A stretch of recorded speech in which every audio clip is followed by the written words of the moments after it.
Ay, Diyos kong buhay ito.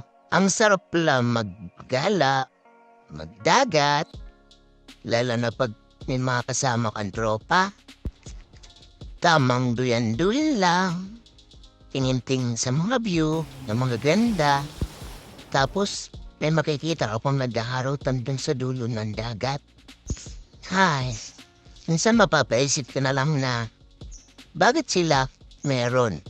Ikaw wala. Normal lang ba sa tao? O baka hindi talaga ako tao?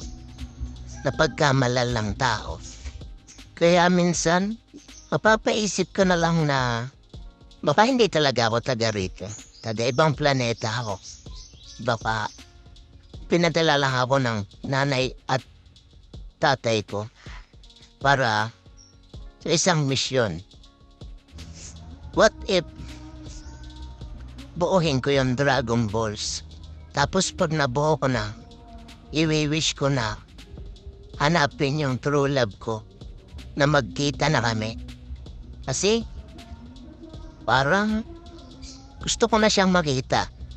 Ang tagal-tagal na. Nababaliw na ata.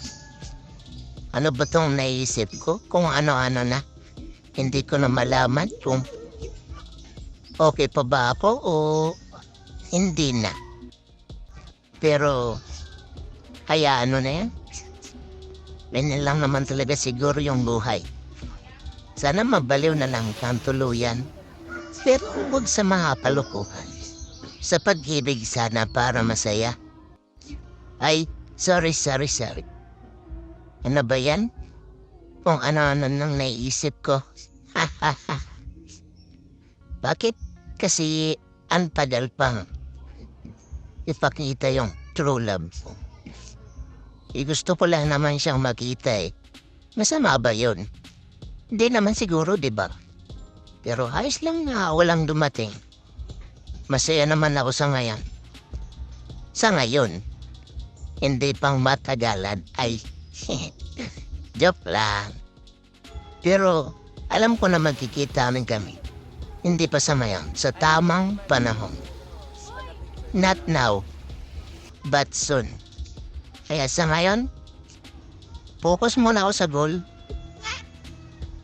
na magkaroon ng pera sa pamagkasariling bahay para kung magkita man kami, pwede niya akong ipagmalaki. Diba? Ganun lang yung mindset.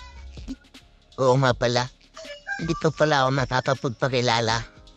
Ako nga pala si Maro. Gumagawa ng simpleng content, yung medyo kwela para masaya. Tapos, i-follow niyo naman ako. Please lang.